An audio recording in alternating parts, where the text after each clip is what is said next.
चिखल तर लागणारच आहे ना आता. शेवगा मी शूज घालून आले, सगळे चिखलाने शूज भरलेत माझ्यात. काय एवढी मोठी सारखी झाली आमची. इकडं आमचे पहिले मामांचे चरतायत. एवढे पाय फसायले तो उगाच घातला शूज. किती लांब गेलेत पळतो मी चपलाचा चिखल काढेपर्यंत, तर एवढे लांब पळत गेलेत. काय बाबा. आणि कितीतरी दिवसांनी आज मी शेतात आले बरं का. कितीतरी दिवसांनी गाईज मी आज शेतात आले. जवळजवळ 20-25 दिवसांनी शेतात आलेले. ते पण आलेले अशी चक्कर मारायला. आत्ता वाजले तर 5-5:30 वाजले असतील. तर बघूया आता त्यांना आंब्याचे कलम करायचे आहेत. हां, तर आता आम्ही मस्त असं शेतात फिरून घेणार आहोत. हाय गाईज, तर ही आमचं काय आहे झटका मशीन आहे. हे बंद केले आता. आणि इकडे बघा आमच्या शेतामध्ये आंबे तर आलेले तर एवढे एवढे हे छान आले. आणि इकडं काय पेरले काय माहिती, तण आणि धान काहीच कळना गेलेले. हे बघा. आणि मी कितीतरी दिवसातून असं शेतात आलेले ह्या शेतामध्ये.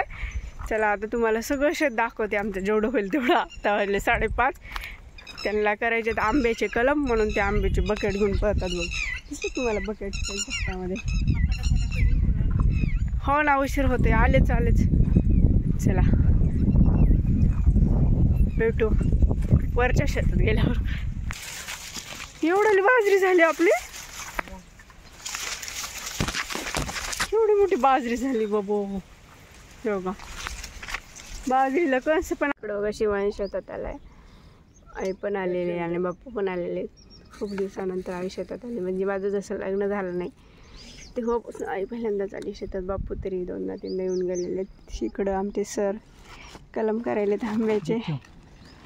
एवढं तिथं आपल्याला डायलॉग फक्त व्हिडिओ चालू केला की दी ठेव. काय आई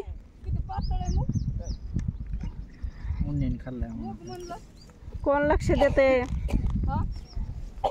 कोण लक्ष देते. अ सर खाल्लाय काय बाई. कशाला आला तू शेतात, काय खाल्ला, कशाची. बाबा कुठे आहेत रे,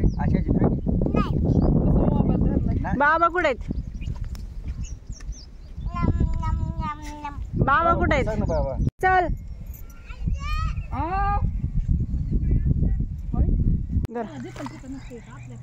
काय काय करायचं आहे. कुठे कारलं सगळं दिसायलंय बाप्पू आजी. कुठे कारलं गावात नाही की नानी काय करू का चालू. मम्मी करू का चालू, करू का चालू.